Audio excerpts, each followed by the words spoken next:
Hi, I'm Paul Skelton, editor of Telemedia magazine, and I'm here at Telemedia Barcelona in Barcelona, and I'm joined by Gabby from Content for Mobile, CFM. Thank you for joining us. Good to have you here. Nice to see you. So tell us, Gabby, first of all, what have you been doing with the NBA and your league pass? Currently, we're running and expanding in a number of countries in Europe. That's a great success because I think it combines two things. If you're in Europe, you want to watch an NBA game, it's going to be difficult because that's at night. So with the League Pass is like an all-you-can-eat model where you can watch anytime, anywhere, any game. And that's compared to broadcasting where there is a number of games set per week. So you won't be able, not always, to see your favorite team, and this is hosted at a certain time. That's the difference, I would say. We're running this in Europe and in Asia, and we're working closely together with the NBA to promote, and B, with the mobile operators via carrier billing to pay for the League Pass, and it's doing well. Yeah, it's strangely popular basketball, isn't it? Outside of the US, it's actually got quite a big audience in Asia in particular, but also increasingly in Europe. True. Success was eminent, I would say. Last January, the NBA came to Germany, and in Berlin it was sold out within, I think, a few days. Over there you have the Wagner brothers, and Germany was World Cup champion. So you can see an interest definitely in Europe, and after Berlin, the game Berlin was early January on Thursday. After that we came to London to the O2 Arena, where again you could see there's massive interest in Europe. And hey, it's NBA basketball, I would say, top 3 in the world. Absolutely, it's for exciting to watch. Outside of Europe and Asia, what have you been doing in Sub-Saharan Africa? We were active there for almost 3 years. And lately we acquired the rights for PFL, Professional Fighters League, which is MMA fighting. And we were already working with PFL for Europe, so we run a number of countries in Europe. However, they said they would create a league for Africa, PFL Africa. And when we heard they did, we said we will be on board because we want to be there when you launch. So we work together on expanding in Africa. And we did because we felt like this is a unique opportunity for Africa, where they're setting up an African league, and that's the difference between other fight sports organizations. Normally they are worldwide or specific for a reason, and PFL hosts 30 events throughout the world, and they broadcast those 30 events around the world. However, last year they said they would organize 4 events in Africa, and they pulled it off. They did, and each one was a great success.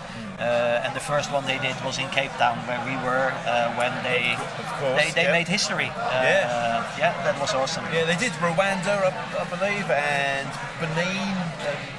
True. I can't remember where the fourth one was there, but yeah, they've got quite a sort of reach there. I assume you're working in those markets as well as others, or? Yeah, true. If they had their fights in Rwanda, and Rwanda is really opening up for sports. I think last year you could see cycling in Rwanda, which was broadcasted worldwide. One of the football clubs in the UK have their Their sponsor is Rwanda. Yes. Rwanda is opening up for sports, and it's a great country for sports. And they have an awesome stadium and facilities. So yeah, most definitely that's of interest, because if you host in your country such a sports event, hey, it's for the operators to do something with this as well, because it's a unique opportunity. Are the operators sort of excited about that? Are they aware of that opportunity? Is that something that they're excited about? You can see me smiling a bit. They're definitely up for it. I mean, Africa, or the continent itself, is sport-loving, sports-minded, awesome. Definitely there's interest, and especially with fighting, boxing, or MMA. You can see that it's not a regular thing like your football. Football is there every weekend, there's a competition. But for boxing and fighting, those were originally the two sports where people were willing to pay pay-per-view. Sure, yeah. In the past, we've all seen the Mayweather fights or whatever. You had to pay in order to see this fight. So yeah, definitely. And it's not for us. It's of interest because it's how to say. I would say it derives from. It goes from pay-per-view into a subscription model like carrier billing is now. Well, 10 years ago it was pay-per-view on your TV. Yeah. That's. I'm not saying that model doesn't exist anymore. No, but there's this other model, isn't there, where people can do it on their mobile with carrier billing and even snack it and that kind of thing. Yeah. Absolutely. So yeah, it's a huge and interesting potential market, Sub-Saharan Africa, which I guess is why you're the sort of lead sponsor of World Telemedia in Johannesburg that's taking place in June. Tell us a bit about what sort of brought you to want to sponsor the event. I mean, apart from it being an awesome event, obviously, but like, sort of what's your thinking behind that? Yeah, honest answer. I think it's exciting, but it opens doors as well. And we have been sponsoring in the past as well other events like Africa Tech Festival.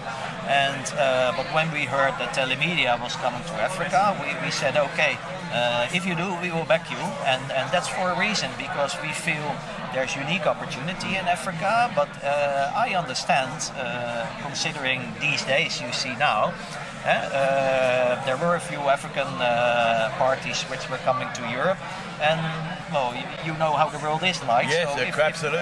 Yes. If you go via Dubai or Middle East, you understand why these people are not here. So I think it's a unique opportunity to organize such an event in Africa, and we're happy. We succeed if we can see everybody engaging. I think if you look at venue, if you look at program, and the collaboration with WASPA, it's a unique opportunity, and I think it's there to stay. We're excited. So when Ansel and Jarvis came up with the idea, we said okay. Absolutely, yeah. I mean, it was a no-brainer, really, because I mean, I think while it is in Johannesburg, it's really for the whole sort of Sub-Saharan African market. So hopefully, we're going to get people from right across the continent. So it's 52 countries. Yeah, which is that's potentially a large audience, and I think that's why it's such an exciting event. Excellent. Well, it's great to have you on board doing it. Thank you for your support, and thank you also, Gabby, for your time chatting about what you're doing, and look forward to catching up with you in Johannesburg, if not before. And thanks for everything, and thank you very much for watching, and we'll see you again soon. Thanks a lot, Paul.